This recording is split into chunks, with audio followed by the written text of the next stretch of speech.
Hello, everyone. My name is Anthony Young, and I'm a religious investigator. In this episode, I wanted to talk about hearing the voice of God because I had an experience, which I'm about to tell you about, that I really wanted to research and look up hearing the voice of God. And all the pages that I found were talking about the internal voice that one hears when God is speaking to their mind and to their heart. I wanted to find out about the audible voice of God because the voice that I heard was audible. It wasn't internal. It was an audible voice. And I had a hard time and really could not find anything about the voice of God. And if I did, it was vague and it didn't tell the person's personal story. It just basically told you about it in general terms, but nothing too definite. So I wanted to tell my experience and share it with everyone. Well, I graduated college in 2005 in Livingston, New Jersey, like I said in a previous video. Um, and I had received a lump sum of money after I finished college. And I used that to buy a car and get some suits and go off into the workforce. And I was going to work by day and trying to party and hang out by night. And I got a chance to hang out way too much, party too much, knew the wrong people, was in the wrong circles. And it had gotten to the point where I had been indulging in what I wanted to do so much that my willpower had kind of waned. It was like my ability to say no and to put structure in my life had dwindled away with every opportunity that I took to do what I wanted to do. And my body was it was taking its toll on my body, and my health was getting really bad. But I was in this fog and this haze from doing the wrong thing so frequently that I wasn't really aware of what my body was trying to tell me. And I went to sleep one night and I had a dream. Now, my mother had passed in 91 and it had been 18 years since she had lived on the earth. And I was asleep one night and had a dream, and she came up to me in a dream. And it was a surreal dream where it was in dream state, which I knew, but it was also had real meaning. So it was a vivid dream where I was going to remember, and it had a purpose for being there. And in dream state, you know when a dream is supposed to be remembered. It's there and it's cemented. Well, she came up to me in a dream and she was like, "Baby, you got to keep going on. You got to keep going." And she gave me a hug. And she said, "Wait here." She turned around, and as she floated out of the room, I woke up in the bed. And when I woke up, I immediately sat up in the bed, and I'm in the dark room and I'm looking around. And I can still feel her arms around me in a hug. And the entire room smelled like perfume, and it was a very potent perfume. And it just lingered in the room. And shortly after that, I left and moved to Florida with my family. And I think it was in the early part of 2007. I had already published my first book, which was The Kingdom of Eternity. And I had published it and thought I had a good contract, but it turned out it really wasn't. So I had just, finished college. The book was published. I was feeling really, good and accomplished for the things I had done. But I still was living and partying in a way that was not helping me at all. It was hurting me. So I had gotten into a relationship, and the relationship eventually ended. Maybe because of my priorities, too many bad habits, and wasn't focused on what I needed to be focused on. I found out that I had health issues that needed to be taken care of, and it just felt like to me everything was piling on top of each other. One bad event after one bad event, it just kept coming. So I received the check that I thought was my royalty statement for the months of book sales that I was doing.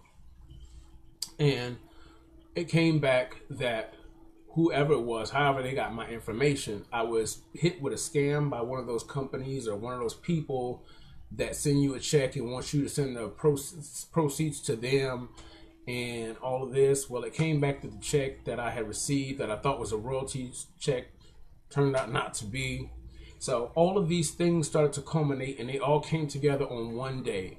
It was April of 2007. So the information about my health it was going down. That came on the April of 2007. The same day, I received paperwork from the sheriff's office about the check that was supposed to be a royalty check that wasn't so. So after that, I went into a really bad depression. 4 to 6 months of just laying in the bed, just completely lethargic. No, didn't want to be bothered with anyone or anything. And then I was sitting in the room one night with the light off. I came in the room, sat down on the bed, didn't even bother to turn the light on because I was just so depressed. And I heard a voice in my ear, and it was in this ear, and it whispered in my ear, and it was like, get on your knees and pray. And I was just sitting there mulling over what my thoughts were, all these depressing thoughts. And so I just disregarded it. And it came to me again and said, get on your knees and pray.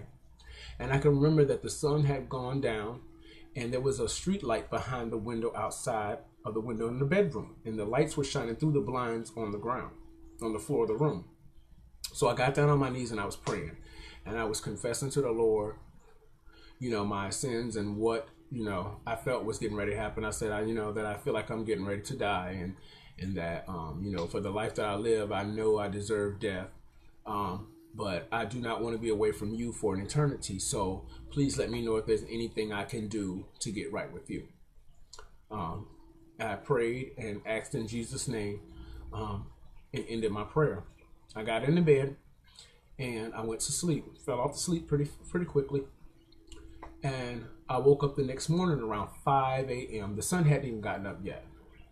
And when I opened my eyes, I heard this voice. It was a booming voice in the room. And it sounded like the frequency of two voices speaking at the same time, but it was booming. And it said, "You're marvelous." And it was so loud that I sat up in the bed. And when I sat up in the bed, I heard this voice, and that's the only thing it said was, "You're marvelous."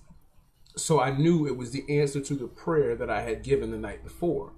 Because the prayer I had given the night before was basically saying, "Lord, let me know if there's anything I need to do so that I am not away from you for eternity." So after this voice said, "You're marvelous," I was on a spiritual high because, I knew that I still had a place in God's kingdom, which is very, very important to me. It should be to everybody. But the following night, I went to sleep. But I had been, over this whole period of time, going to the library, and they allow you to check out 30 books at a time. I was feeling like I was at the brink of death, so I was really running to the Lord and trying to find him. So I was checking out 30 books and reading 30 books a week on anything that had to do with God and religion. I was just consuming as much as I could. And I do remember from my studies that they said that when the Lord comes to give you a word, the devil will come to try to steal it. So when I heard the voice of God in the room, or the voice of an archangel in the room sent by God, I knew what was coming. So this voice, after it came to me the following night, I was in sleep. And in sleep, it was black and a gray. It was like a grayish fog everywhere, where it was very dense. I could not hardly see. But as I squinted my eyes in my sleep to look at what was in front of me in this dream, there was an old man there who looked like a monk with a brown robe and a gray beard. But he was sitting there. When the smoke started to dissipate, he was staring right at me. And I'm looking at him really closely to see who this is. And as I'm looking at him, I see the smallest two horns that look like old ivory tusk from an elephant. They were really they were only about this tall. They curved back and they looked like old ivory. And I realized who it was, and I flinched at him like this because I recognized who it was. And he immediately ran at me. And as he ran at me, it was almost like I woke up. And when I woke up in the room, I was convulsing in the bed, just like shaking, like violently shaking on the bed. And after whatever that was let go of me, I wish I knew who it was, I sat up in the bed, and immediately my first reaction was to start laughing, because I knew that God had spoken to me the night before, because the devil came and tried to take it away. So the things that you hear about in the Bible are very much true. They're very much true, because God planted a seed and the devil came to try to rip it out. And God gave me in dreams to be able to see him. So I expressed my disgust with him, and that's why he lunged and attacked at me. But I just wanted to know, let you know that. And then there was still me trying to get rid of these bad habits after the devil had come to me and after God had spoken to me. And I kept trying to have my cake and eat it too. And eventually it came to a point where I said, I give up. I can't do it anymore. So I left all my worldly possessions and went walking down the street. I was going to just disappear from everyone and everything and just try to start all over. And I was praying to God as I was walking down the sidewalk, and I'll never forget. And I was like, God, I know you probably don't want to hear from me because of the chances and the things that you have done for me, and I still have not lived up to what you want. I was like, but Lord, I can't go back to where I was. So if you can hear me, please help me.